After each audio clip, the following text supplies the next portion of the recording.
unlike traditional blockchains that are really general purpose blockchains that force everyone into a single pipe, Avalanche operates more like a highway system with infinitely scalable lanes. And so Bitcoin gave us one blockchain with one asset. Ethereum, Solana, Polygon offered one blockchain with many assets. Avalanche takes a different approach with many blockchains and many assets.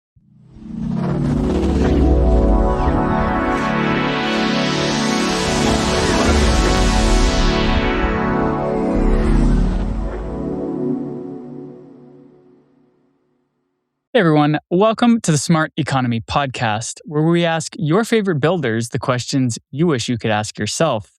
This is a production of neonewstoday.com, and I'm your host, Dylan Grabowski. In this episode, we're joined by Olivia Vande Woude, the head of tokenization at Ava Labs, the team that built and maintains the Avalanche blockchain. In this conversation, we discussed how blockchain technology improves the costs associated with real-world assets, revenue driving strategies that blockchain enables, the Avalanche ecosystem and its rampant growth in on-chain RWAs, why TVL is the North Star metric, what everyone gets wrong about tokenization, and so much more. Just a reminder, nothing said on this podcast is a solicitation to buy or sell any tokens, and that the guest or host might hold tokens discussed in any given episode. You can check out a full disclaimer at www.neonewstoday.com. If you enjoyed this episode, please don't hesitate to rate and review it on your favorite podcasting platform and share it with friends and family. Every rate, review, like, and comment helps us reach more people and bring you more of your favorite guests. With all that said, I really enjoyed this conversation with Olivia, and I hope you enjoy it too. Hey everyone, welcome to the Smart Economy Podcast. Today we're joined by Olivia Vande Woude, the head of tokenization at Ava Labs, the firm that built and maintains the Avalanche blockchain. Olivia, how are we doing today? Doing great. Thank you so much for having me on, Dylan. Yeah, this is a fun interview because you kind of hunted us down off of Twitter, and I did.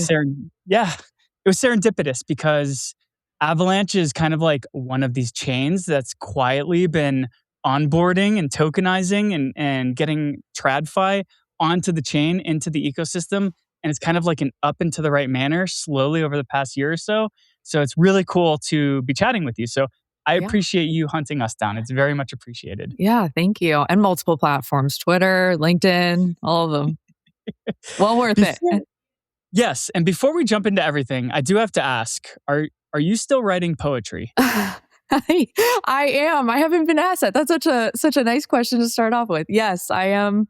I am still writing poetry. I was a liberal arts major, and that still holds true to many aspects of my life. So yeah, it's still very multidisciplinary in that way.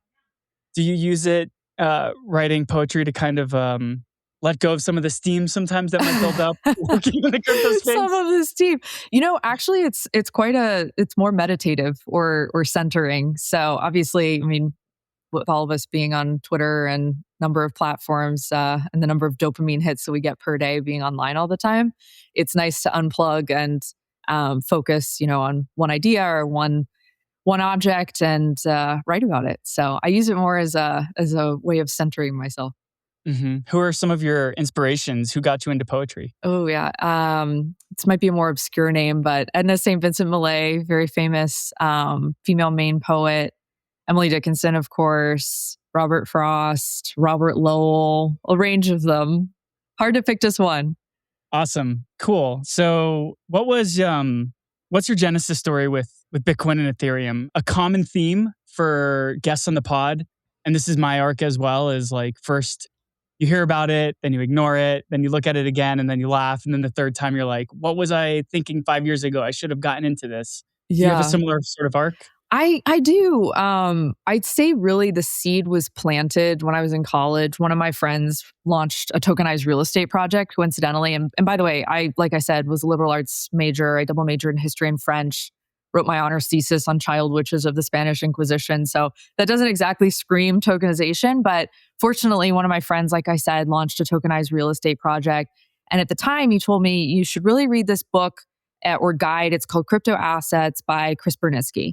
And I did, just out of intellectual curiosity. And I was drawn to a number of things, but including his framing of Bitcoin scarcity, hard cap of 21 million units, supply inflation halving every 4 years, mathematically more scarce than gold. And I just started building positions on my own. And while I had considered a path of academia, I also realized the reality of college loans looming. So, as I was looking for potential job positions, I stumbled across equity research, and then ended up at T. Rowe Price Group on an equity desk. And my conviction in Bitcoin only deepened there. I was covering small and mid cap bank stocks there, and ended up developing a fluency in balance sheet dynamics, credit intermediation, and the regulatory architecture that really shapes capital formation. And I also saw firsthand how legacy, if not COBOL-based infrastructure, can create a drag on markets that move in milliseconds everywhere else. So that friction of seeing correspondent banking, T+2 settlement, fragmented custody, COBOL-based core systems up front,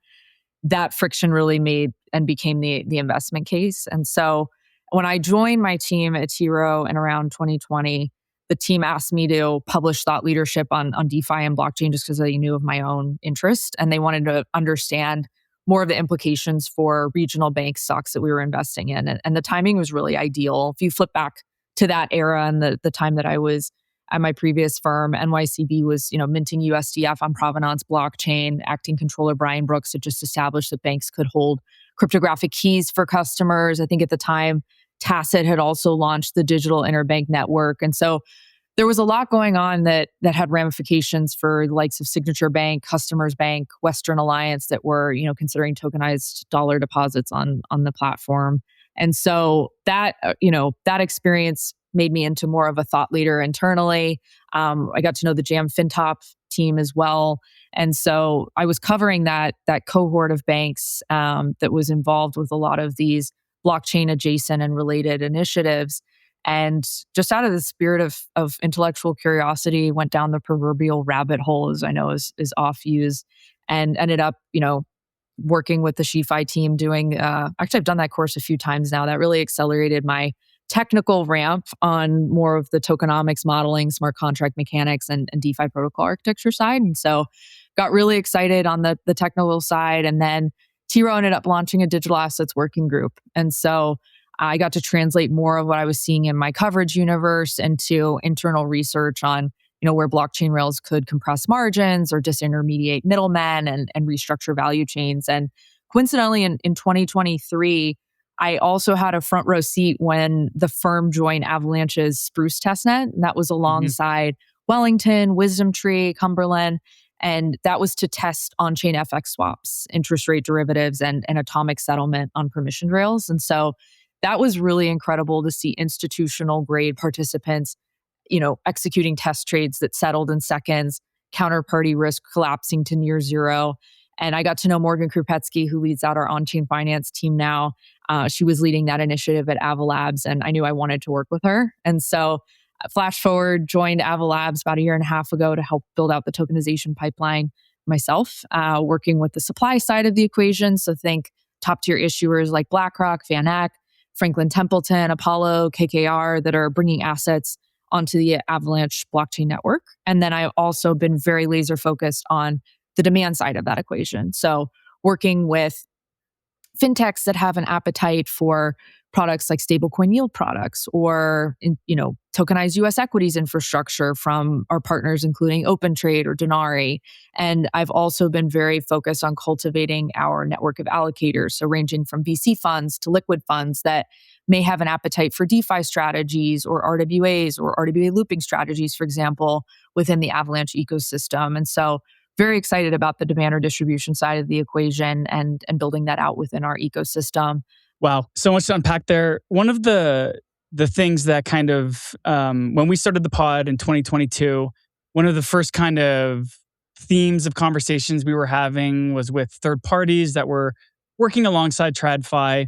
Maybe they were under NDA, and some of the conversations were along the lines of the big guys are secretly building on chain, you just don't know how or what.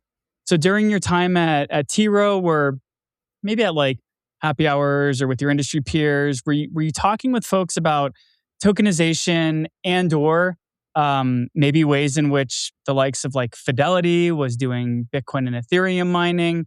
Were there kind of like large scale institutions that were talking about how they were entertaining the idea of blockchain or maybe even experimenting with blockchain? Or was that something that kind of really took off in the past couple of years? Yeah, I mean, I would say at the time of the testnet that I just mentioned, that was 2023.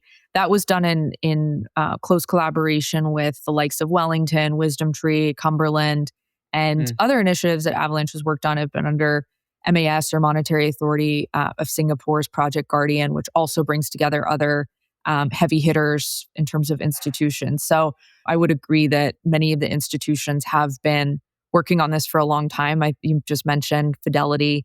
That's a case in point of an institution that's got hundreds of folks working on their various blockchain initiatives. Franklin Templeton has also been at the forefront, especially with their Benji or tokenized money market fund having launched several years ago now, and really started a trend of tokenized money market funds by other asset managers and the really wave of tokenization that followed. So yes, definitely have seen institutions working on this for some time. I mean, if you look back at 2017, 2018, you could also refer to the more enterprise chains that were around at the time, building on Hyperledger Besu or the R3s of the world.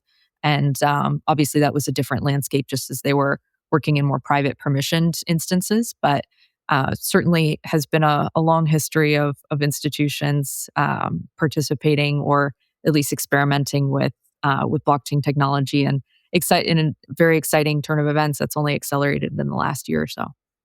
Yeah. So, what would you say is kind of the key trend that moved institutions away from the corporate chains, the private chains, the R3s, the hyperledgers, and what made them see the merits of open, decentralized public blockchain networks? This really comes as no surprise, but regulatory clarity has certainly helped quite a bit in the last year, especially in terms of institutions being willing to participate more in the space. The regulatory clarity has invited more institutional participation. I'd say though, at this point, what's really exciting too is, at the end of the day, when I think about whether it's an enterprise or an institution looking into blockchain technology, what they're most excited about is, on the one hand, cost efficiency, but then also on the other hand, novel revenue streams that would justify them putting R&D or resources writ large into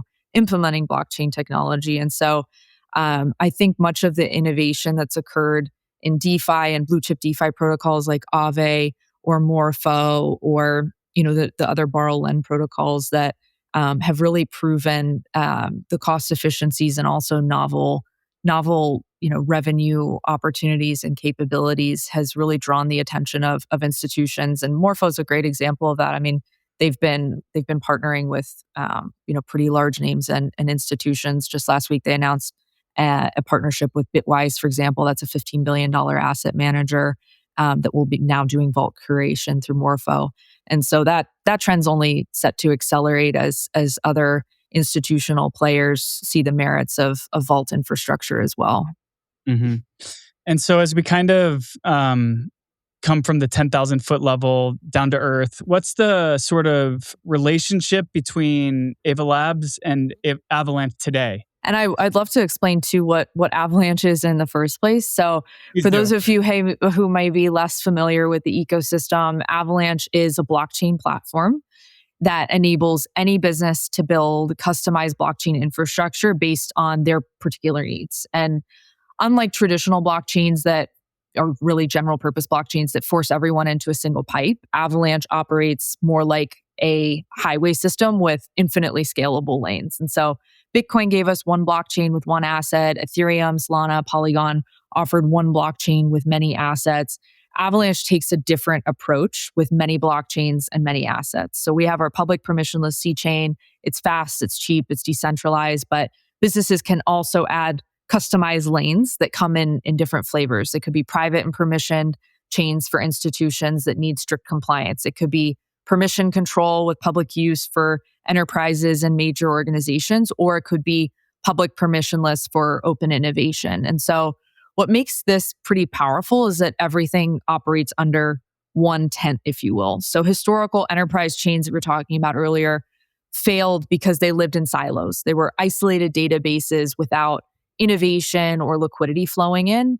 In contrast, Avalanche connects institutions, governments, enterprises, and DeFi within the same network, allowing assets to move freely based on whatever their compliance requirements are. And so most blockchains will tell you, here's our solution, now fit your business into our, limits.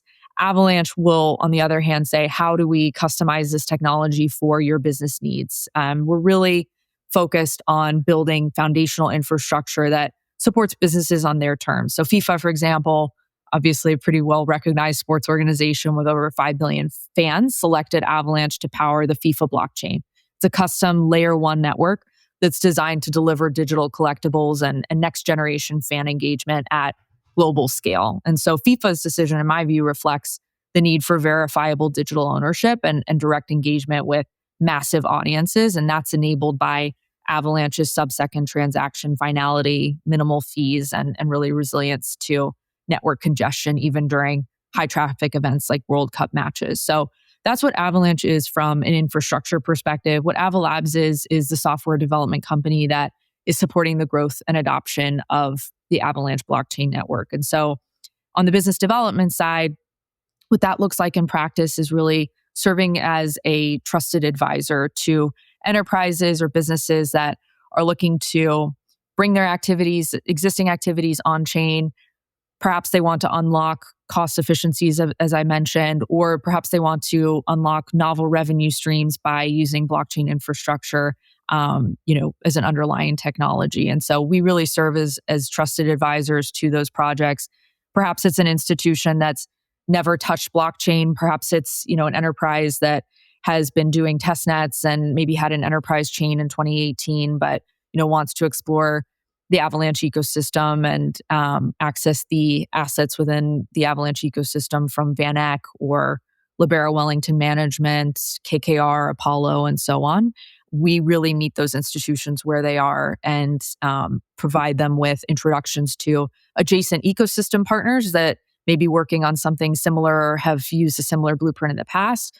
We'll introduce them to our tech enablement partners. So be it a tokenization platform like Securitize or Centrifuge or Republic that's well integrated with Avalanche, or be it Oracle providers or anything in between, we make the introductions so that the enterprises, institutions, aren't just left in the dust and left to their own devices to figure out what and how to most maximize their on-chain activities.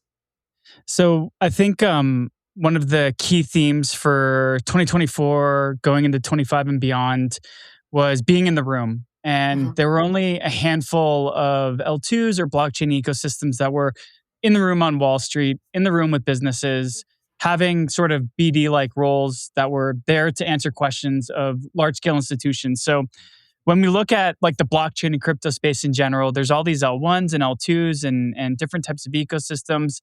And it's difficult for an entity to kind of choose which chain to build on.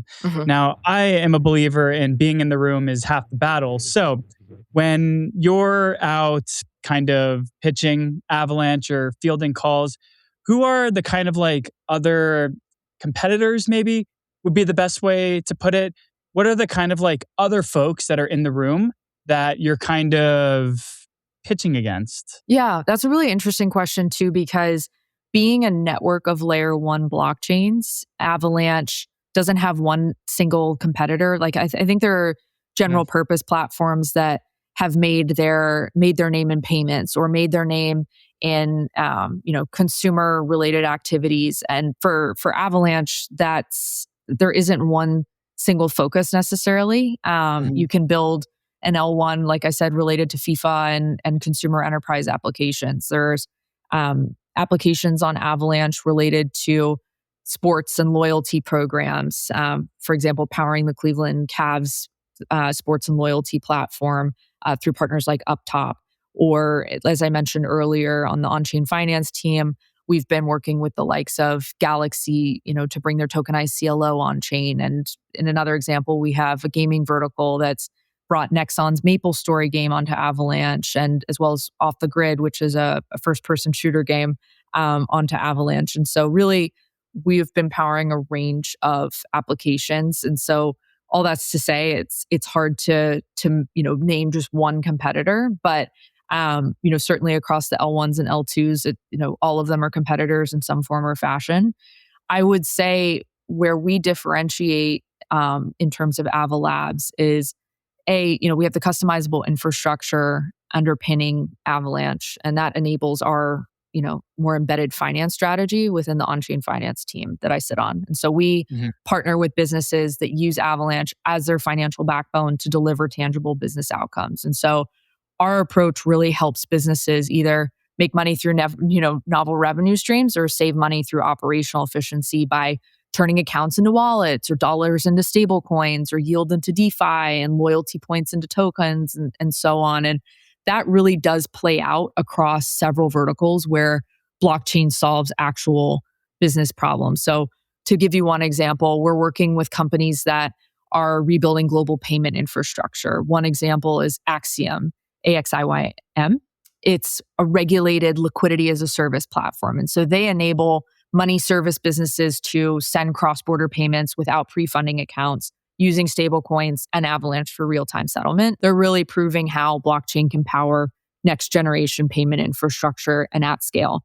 Their set of competitors may be very different than the set of competitors that our other partners may face. So for, just to give you another example, in the vein of the embedded finance strategy, we've also been very active on the fintech and neobank side. So we're partnering with financial services companies that want to offer better products to their customers. So for example, we work with a company called OpenTrade, excellent team that's providing yield as a service and taking a B2B2C approach of embedding with neobanks, wealth tech platforms, and other fintechs platforms and their existing distribution bases, importantly. So Colombian neobank Lidio, for example, leveraged OpenTrade, which is on Avalanche, to offer interest-bearing USD accounts to local customers, and again, through Avalanche.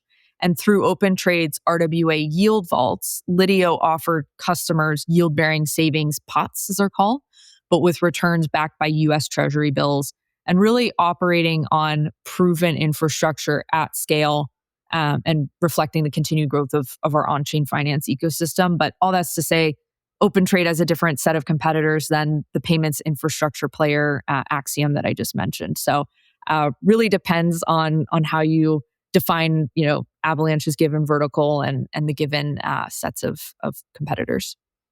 I have a feeling that I already know what the answer to this question is going to be, but I want to ask it anyways. And this was spurred by a conversation that I saw with, I want to say it was Raoul Paul in Token 2049 in Dubai last year. And basically the theme of the conversation, or maybe this was even just a segment, but it just stuck in my head so much. And it was, there were only two things that matter for blockchain metrics, either users or TVL. And so from your perspective, what do you think is more important, or are there different use cases where the different metric matters? But when we're talking about TVL or users, what's more attractive to a team that you're going out and trying to onboard onto Avalanche? Oh, that's an excellent question. And I would say also, depends on what specific blockchain application you're talking about. So I would certainly say TVL is a North Star metric from my perspective. It measures committed capital. So it represents assets that are actively deposited in smart contracts for lending, for liquidity provisioning, for yield generation, et cetera. That really tells you how much capital is in fact productive on chain as opposed to just parked. And so on most chains, as I've observed, there's a 3 to 5 times gap between TVL and broader market cap of assets present. Stablecoins circulate for trading without, touching lending protocols. And so in my view, bridged assets can float without committing to DeFi. TVL captures assets that are actively working, again, generating yield, backing loans. And in contrast, if you look at something like market cap, that captures everything that's showed up, whether it's doing anything or not. And so in practice, I think a headline number bloated, with market cap, for example, can tell a very different story than TVL. And I'd say, I don't know to what extent you're familiar with RWA.xyz specifically, but Very that's much so. most relevant to my vertical. And so when I think about metrics that really matter, when someone asks how big is the tokenized asset market, the answer you get really depends on what you're counting. And most of the time people are counting what I view to be the wrong things. The industry has spent years inflating headline numbers by lumping together assets that can actually, do something on chain with assets that are just sitting in proprietary databases and wearing blockchain costumes. And that's changing now. And the frameworks emerging to fix it matter for anyone that's trying to separate signal from the noise, and as you are. And so when I think about tokenized assets specifically, the metrics that matter depend on what you're actually trying to measure. And the industry has historically conflated numbers that tell very different stories. And so if you go on RWA.xyz, they have the distributed assets metric. And that one, in my opinion, captures whether tokenization is really delivering on its core promise. And these are tokenized assets, again, as RWA.xyz defines them, that can move to external wallets and transfer peer-to-peer, meaning they can compose with DeFi infrastructure, they can serve as collateral and lending protocols, they can provide liquidity on DEXs, or they can plug into broader yield strategies. So when you think about USDC, for example, that can be deposited into a Morpho vault curated by Bitwise or used as collateral in Aave, that's a distributed asset doing what tokenization is supposed to do and unlocking utility. So, when an institutional fund tokenizes on a private ledger and the tokens can't really leave the issuer's platform, or the tokens are just sitting there not gaining utility, that's not the same thing. And in my opinion, lumping them together really inflates what's actually happening on chain. And so I really appreciated RWA.xyz for introducing this framework and really reclassifying data to separate, as they call it, distributed from represented assets. And you could see, I think it was late last year, they introduced the new metrics. The headline figure shrank for some, not because the market contracted, but because the industry finally got honest about what's actually movable and transferable. And if you look at Avalanche's breakdown, at this point, there's about 630 million in distributed assets and 715 million roughly in represented assets. And so that's a really good ratio, in my opinion. The distributed side, includes BlackRock's Biddle, Franklin Templeton's Benji, Janus Henderson's JAAA fund, Apollo's ACRED, KKR's Healthcare Strategic Growth Fund, assets that can and are moving to wallets and plugging into DeFi in some cases. And just one example is the institutional credit allocator Grove Finance. They deployed a 250 million target allocation into Avalanche ecosystem, and specifically into the Centrifuge JAAA product that I just mentioned. And that, again, is a perfect example of what happens when distributed assets actually compose. It's programmable capital routing from Grove's allocation engine into institutional grade CLOs issued natively on chain. And so another example is, Galaxy followed with a $50 million tokenized CLO that was allocated through Grove. And so this really represents the ongoing convergence of DeFi, TradFi, and RWAs happening in real time, and on chain, and that are actually, seeing utility and demand from the likes of Grove and other allocators. Yeah, and you mentioned BlackRock's Biddle Fund, and I think maybe it was December or November last year, BlackRock kind of distributed its Biddle Fund across multiple different chains. So now it's living on Avalanche. There's a portion of the Biddle Fund living on ETH L1 and a few other chains. And so when we're talking about composability, how easy is it now for me to just migrate a portion of my Biddle that lives on Ethereum over to Avalanche? Like, have we crossed the inflection point where I can just send a tokenized version of that asset cross-chain? Yeah, I would say with interoperability solutions today, and we're integrated with Wormhole, Axelar, Chainlink CCIP, and other interoperability solutions. And it really comes down to whatever a given institution or enterprise is comfortable with and what their team has deemed to be safe and adequate risk management. So we're to some extent agnostic to the interoperability solutions that a given project will select. That's at their discretion. But those are well integrated and enable interoperability between ecosystems. I'd say just for this audience who may not be as familiar with Avalanche, we also have native interoperability through what's called interchain messaging. So assets can seamlessly transfer within the Avalanche ecosystem, be it from a FIFA layer 1 blockchain, for example, to Intane, which does tokenized structured finance, is L1, or back to the public permissionless C chain. Maybe this is a bit of a high level philosophical question, but I remember, I'm old enough to remember when one chain was going to rule them all. And then now we still have a little bit of tribalism when we start to look at other chains. What's your perspective about the multi-chain thesis? Not only just having like EVM support and intra Avalanche support, but also being able to communicate with assets that live on other chains and other L1s that will launch in the future that might join the mainstream zeitgeist of the flavor of the day. How do you view the role of various different chains accruing various different assets, RWAs, and crypto native assets alike? What's your perspective? Is having multiple chains a necessary for us as an industry to grow and thrive? Or are you of the perception that maybe we don't need too many chains? Yeah, I mean, I'd say again, it depends on the given entity at hand.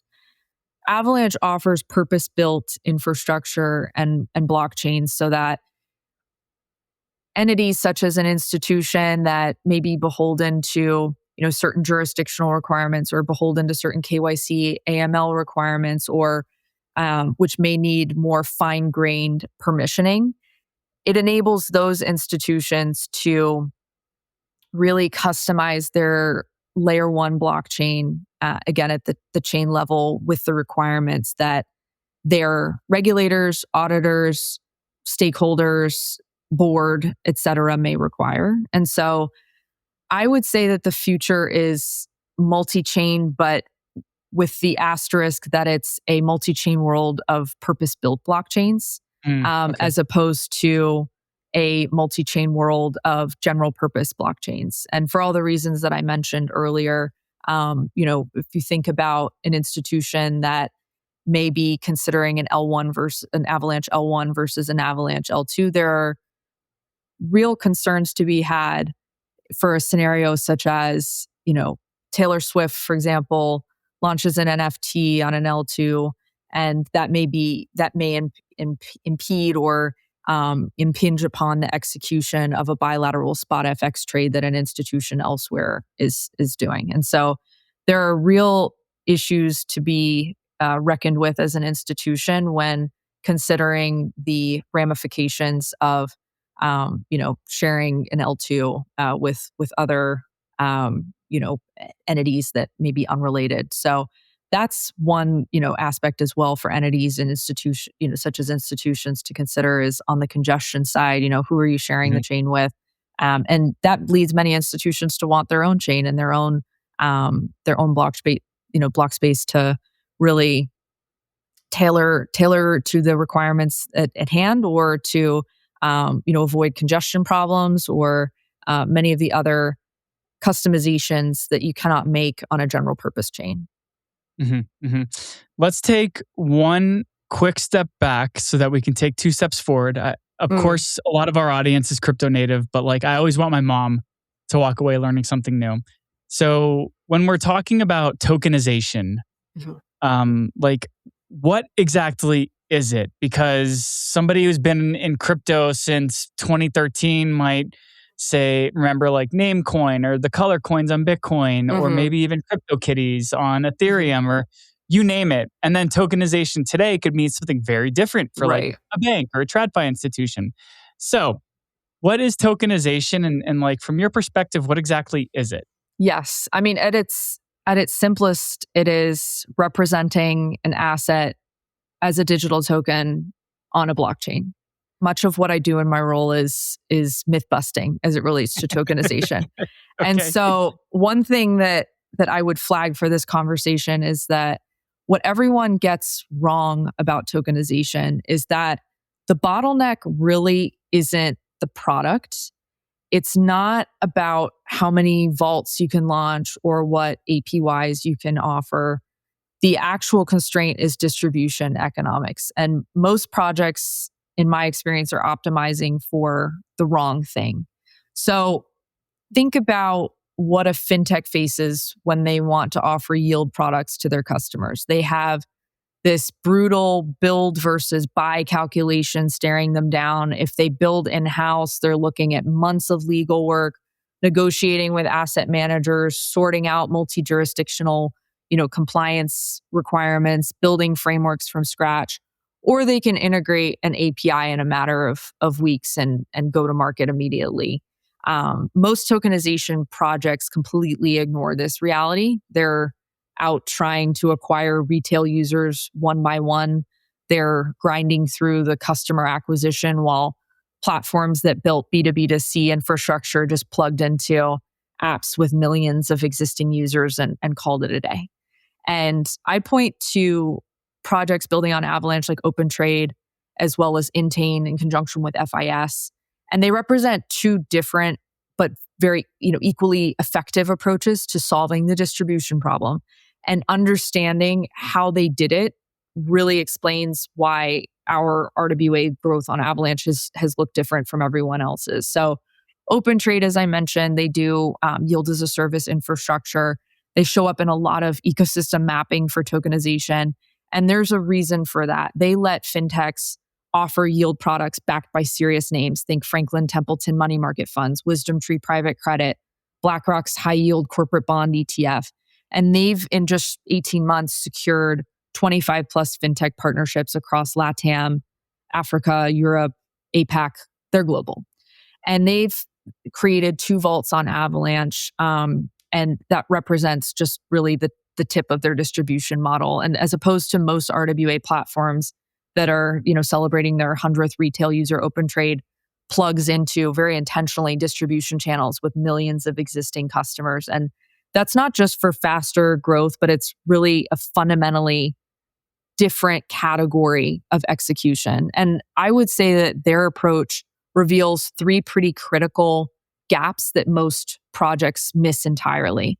One is legal infrastructure really determines your unit economics. And OpenTrade started with legal frameworks and regulated partnerships, then built the tokenization technology. So, for example, they work with FCA regulated asset manager 5 Sigma, and they produce weekly vault reports. And that's the kind of institutional grade oversight that regulators actually recognize and will accept. Most teams do it backwards. They tokenize first, then they spend months in regulatory limbo trying to figure out compliance. Once you've, as that team, they've figured out the legal frameworks for one vault, they're deploying, deploying your 10th costs dramatically less. The marginal economics in that are completely different. And when you think about fintechs that are building in-house, facing months of legal work per vault, those costs don't just spread across products. They're integrating, existing infrastructure, gives immediate access to multiple pre-approved products. And so OpenTrade, for example, white labels effectively their legal framework. And so they really convert fixed costs into more scalable revenue. And I think that most RWAs or RWA projects will treat each vault as a one-off puzzle and then get stuck at 2 or 3 products while, OpenTrade with their infrastructure, can ship dozens. I'd say second, yield transparency really determines sales velocity. Treasury managers that are more institutional grade, they need breakdowns. They need to know X% comes from commercial paper minus Y% in fees with complete attribution.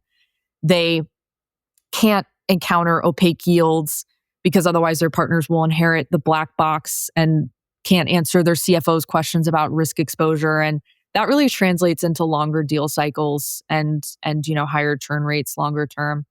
And then finally, I really can't emphasize this enough, but B2B2C economics really beat direct to consumer. And building in-house, like I said earlier, means months before launch, hundreds of thousands of dollars of costs, fixed overhead that really doesn't scale. And, when Open Trade acquires one fintech partner, that partner brings that ultimately potentially thousands of end users, and customer acquisitions get, amortized across entire user bases. And so I would say, all that's to say, most infrastructure providers optimize for product variety and the number of products they can bring on chain instead of integration velocity. And in my view, going back to our discussion on metrics, the winning metric really isn't how many yield products do we offer. It's what's our partner's time to revenue. And every week a fintech spends integrating is a week that they're not generating yield revenue. And reducing that time to revenue from months to weeks creates months of incremental revenue opportunity. And that's real money left on the table when your integration is pretty slow. I want to use this to spearhead an opportunity to shill Avalanche. And one of the most fantastic metrics that has kind of been spoken about across the crypto rags this month is, of course, we're looking back at 2025 now and seeing what the successes were. And one of the mind-numbing, staggeringly high numbers was the percentage of growth of tokenized RWAs on Avalanche, which grew 950%. And for a moment there exceeded $1.3 billion in TVL. How? How did Ava Labs curate this growth? How did these relationships get built? What was it that Ava Labs did? What was it that took place in the zeitgeist of America and maybe forward-looking policy? What was catching lightning in a bottle? Let's just acknowledge what worked outside of our control, and then B, what were the replicable things that Ava Labs did that you're going to continue to do in 2026 to continue to see this type of growth? Like you said, very exciting year in the Avalanche ecosystem, saw about 950% year over year growth. And it's really not just about attracting projects, it's about attracting the right projects. And the platforms that have solved distribution economics first, then needed infrastructure that matched their institutional requirements. So if you look at the, north of 1.3 billion in RWA TVL touch, it's not spread across, thousands of speculative yield farms. It's concentrated institutional deployments. So one example is FIS and Intane with 432 million in loan pools, or Janus Henderson with 256 million in their JAAA product, or Skybridge's Legion Strategies with 218 million. And the list goes on, but the platforms winning institutional scale aren't the ones with the most vaults or the highest APYs.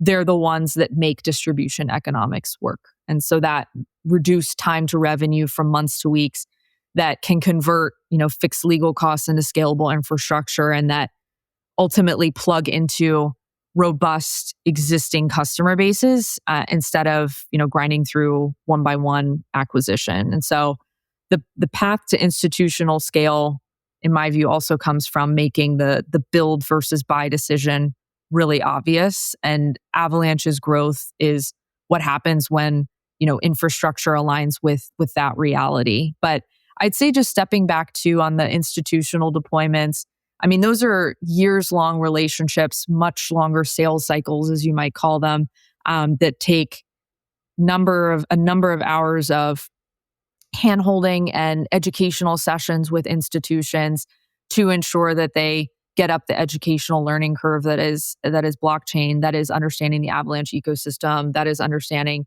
its deterministic settlement, and finality, and how that meets the standards of their regulators. And so that is, the work of our business development team, taking that trusted advisor approach, working with these projects, working with the startups in our ecosystem and the builders in our ecosystem that support these institutions with their products and services. And that requires support in the form of capital access. For example, we have our director of ecosystem relations, Brian Lieberman, who's incredible.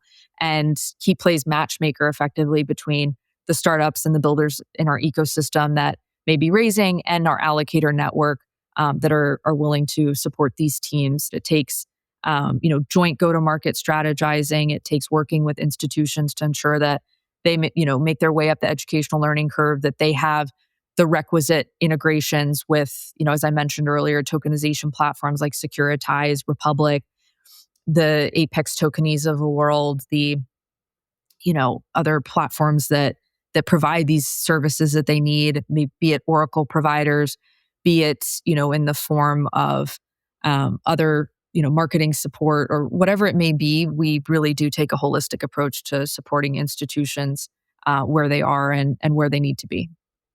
So if you go to rwa.xyz and you look at the RWAs that are coming onto Avalanche, these are TradFi names. Most like crypto natives probably aren't going to know the ins and the outs of these entities and their offerings. So I'm curious, when you and your team are going out and doing BD to meet with institutions, to onboard RWAs, where are you going now? Are you going to like Token 2049? Are you going to the offices where these entities are located? Are you going to like TradFi events? What does BD look like in 2026, and how did that evolve over the past year or so? Yeah. Well, I would say first and foremost, much of my team comes from Wall Street. I came from T. Rowe Price, major asset manager. Much of our team came from Citi and other institutions. So we already have networks filled with Wall Street executives and decision makers, and we also have the expertise that has enabled us to really go into institutions, understand their pain points, and make suggestions for where Avalanche blockchain technology could slot in. Because the fact of the matter is, a lot of institutions are not sure where to start in terms of their long list of pain points, and also not sure where blockchain may or may not be the remedy to certain problems. And so, having come from finance backgrounds, much of us on the team are equipped to address those problems, but also to leverage our existing networks of institutional players, having come from that world. So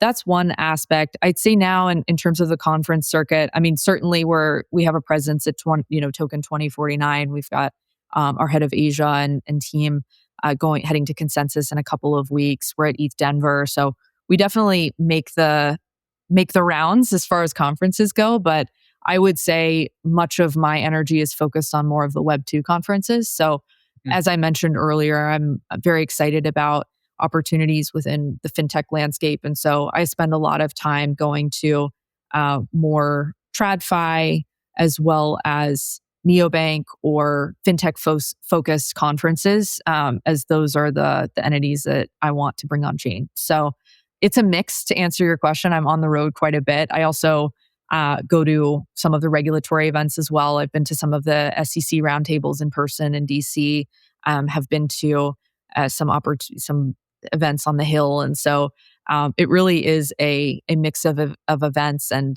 I would caution anyone against being, totally pigeonholed within one community, as this just really is such an interdisciplinary space. And before we kind of like zoom out and wrap up, what's kind of the goal?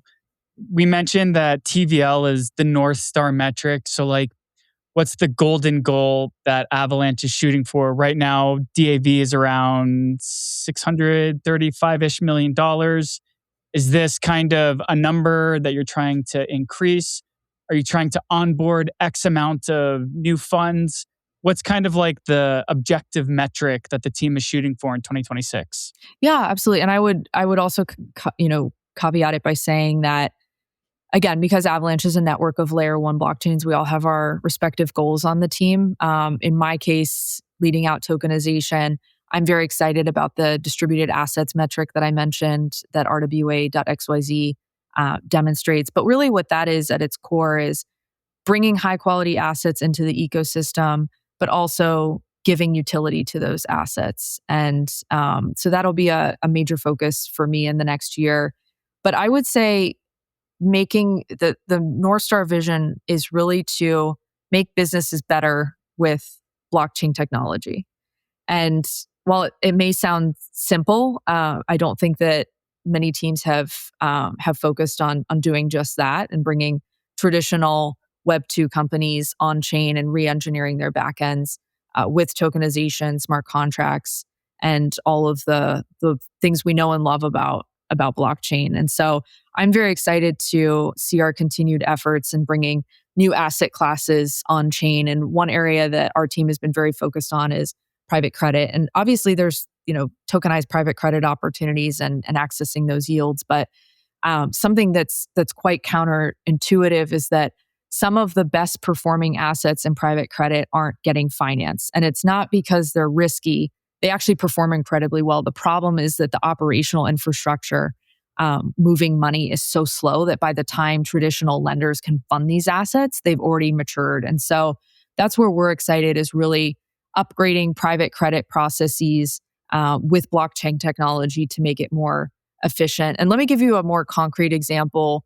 Our head of on-chain finance, Morgan Krupetsky, has talked about this at RWA Summit, but OatFi, for example, originates short-term invoices for B2B payments. And we're talking 5 to 7 day receivables. A business needs working capital today, so OatFi funds them immediately. But to get warehouse financing from their lenders, there's this whole process of submitting a borrowing-based spreadsheet, of waiting for the lender's back office to review it, of verifying collateral and reconciling everything. And this can take 5 to 10 days.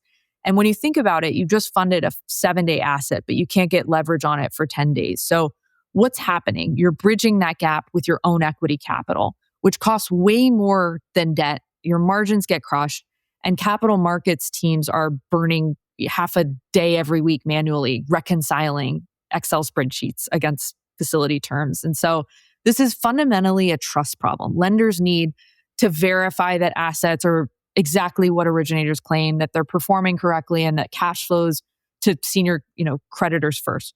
Traditionally, you solve that with massive back office teams. And that's why only the biggest private credit firms, be it a Blackstone or an Apollo, really dominate asset-backed finance. And they have the operational infrastructure, whereas emerging managers can't compete without building that backbone first. What our team has been pioneering is using blockchain infrastructure to change this. So companies like Fence, for example, are encoding facility terms directly into smart contracts, such as the covenants, the cash waterfall, the fund flows, all being programmed in.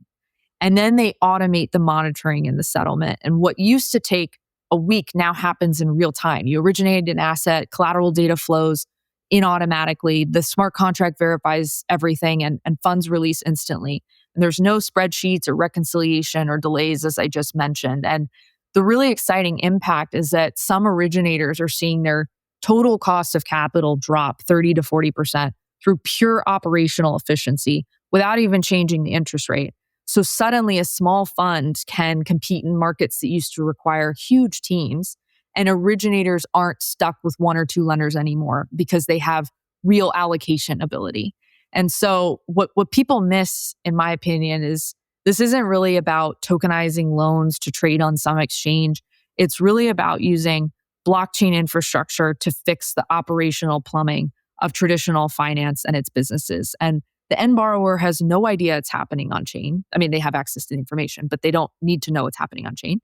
But their provider can suddenly scale faster and access cheaper capital. And that's what we're seeing in terms of the democratization of institutional finance in a more practical sense, in a very practical sense. And better technology means more participants can enter markets that historically were walled gardens. And really the infrastructure is here thanks to tokenization, smart contracts, et cetera. And now it's a race to who will adopt it first. Thank you so much for giving like a concrete example about how blockchain technology is replacing these kind of like old T plus insert X days for traditional entities, and how blockchain actually is a real world technology that is providing outdated processes So in addition to kind of like this recognition for how blockchain and tokenization can be used, because you're in the DC area, and I myself flew out to DC in December 2023 with Stand with Crypto to talk about pro crypto legislation. How has the passage of Genius Act and how is the hopefully forthcoming passage of Clarity going to make your job easier? So first off, for those who aren't familiar with it, I'd highly encourage you to look at the Avalanche Policy Coalition. They write some great newsletters, publish great podcasts. They were just on the ground in Davos, and they're a really great resource for all things blockchain and legislation. So to clarify, the Clarity Act is a major US legislative effort to establish a clear market structure for digital assets. And it's to divide oversight between CFTC and the SEC, and with the CFTC governing secondary markets for digital commodities and the SEC retaining authority over primary issuances and anti-fraud. And so this week, the Senate Agriculture Committee advanced its portion of the framework in a short, more uneventful markup and passing the bill along strict party lines without amendments. And that's largely, basically the Senate Ag draft focuses narrowly on secondary markets and adopts, a key industry priority by giving existing financial intermediaries a more streamlined path into crypto. And it also creates new CFTC regulated categories such as digital commodity brokers, dealers, exchanges, and custodians. Though, significant rulemaking will be required at a time when the CFTC lacks a quorum. So I would say, where attention now shifts is really to Senate banking, where negotiations, particularly around stablecoins, paying yield, are ongoing. And this includes a White House meeting, I think it was today or this week. And if resolved, a markup later this month is possible, making really banking the key remaining gatekeeper for Clarity's path forward. As a policy team, looking ahead, we're focused on three priorities. One is getting token classification right, especially for tokenized real world assets, so that regulation follows the asset as opposed to the technology. Two is protecting the line between infrastructure and intermediaries, with regulation applied to the businesses operating on top of blockchain rails rather than the rails themselves. And then three, we're very focused on defending an open internet so that blockchains can function as finance and commerce can, continue moving online. Awesome. I'm going to ask a question that you're going to have to move a little bit nimbly because a lot of folks don't like to talk about price when they're working at an entity, but we cannot ignore the absolute separation between sentiment on CT and the sheer amount of adoption that's actually happening. Governments are holding digital assets. TradFi institutions are onboarding blockchain rails. You gave dozens of examples during this conversation.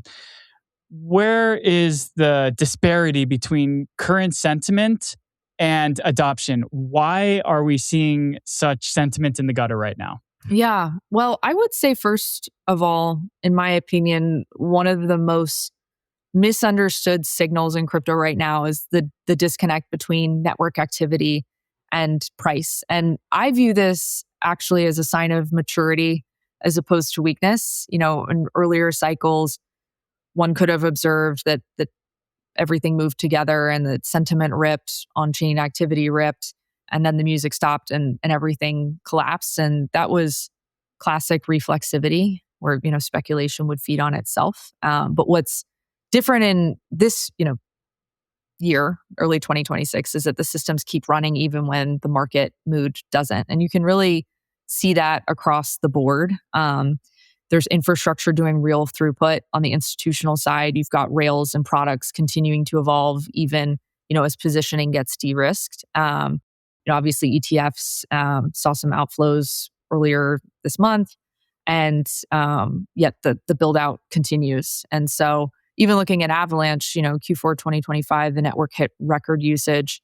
Average daily transactions on our public permissionless C chain jumped 60% quarter over quarter. Active addresses climbed into the hundreds of thousands daily. And by year end, we were supporting 75 active layer one networks or blockchains. And that represents more than a doubling year over year. And that's not speculative. That's, infrastructure scaling under real demand. And so that's also shown in the institutional deployments that we talked about earlier with BlackRock allocations on Avalanche.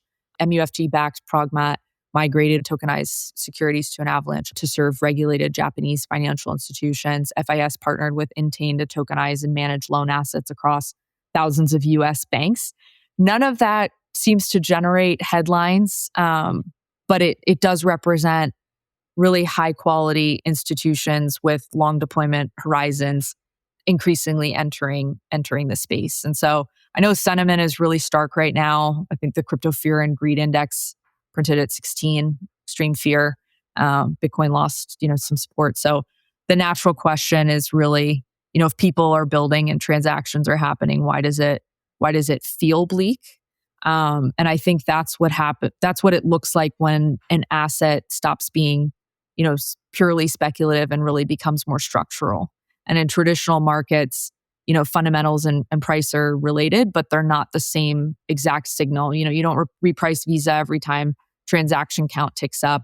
You don't reprice, AWS names every time a developer spins up a new instance. Markets have cycles, macro matters, positioning matters.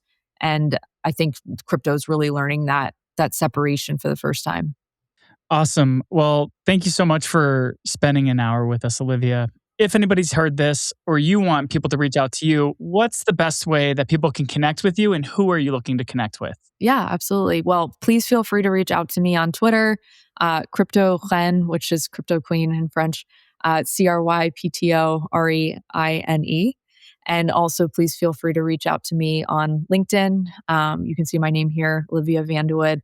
I welcome all inquiries, all questions. I am here in the spirit of intellectual curiosity and also keen to support anyone who is exploring or building and is excited to explore the Avalanche ecosystem and really interested in speaking with any Web2 based company, be it a fintech or otherwise, that's excited about blockchain but doesn't know where to start in terms of developing a stablecoin strategy or incorporating tokenized assets into the roadmap. I'm also excited to talk to allocators, particularly liquid funds that may have an interest in RWAs or DeFi strategies within the Avalanche ecosystem. And really anyone with any interest in the Avalanche ecosystem is someone I'm very excited to talk to. So please do feel free to reach out. Well, I can attest to the speed in which Olivia will respond to you. It's rapid. Thanks, Dylan. Awesome. Well, thank you so much for your time. I appreciate it and looking forward to chatting again. Absolutely. Thank you so much for having me on. Cheers. Cheers. Thank you so much for tuning in to the Smart Economy podcast. To stay in the loop with all of our latest episodes and insights, head over to www.smarteconomypodcast.com. And don't forget to subscribe to our YouTube channel for all of our video content. And if you enjoyed today's discussion, please consider showing your support by liking, commenting, and reviewing this episode on your favorite podcasting platform. Your feedback helps us reach more listeners and brings even better content your way. We'd also love to hear from you, so drop a comment in Spotify or YouTube to share what topics you'd like us to cover or who you'd like to see as our next guest. And if you or someone you know would make a great guest, then please don't hesitate to reach out. We're always on the hunt for fresh voices and new perspectives.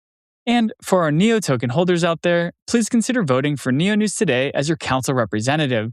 We've proudly been serving the NEO ecosystem since 2017, and will continue to do so by putting portions of our council rewards directly back into ecosystem growth initiatives. Once again, thank you so much for tuning in to the Smart Economy podcast, and we look forward to catching you on the next episode.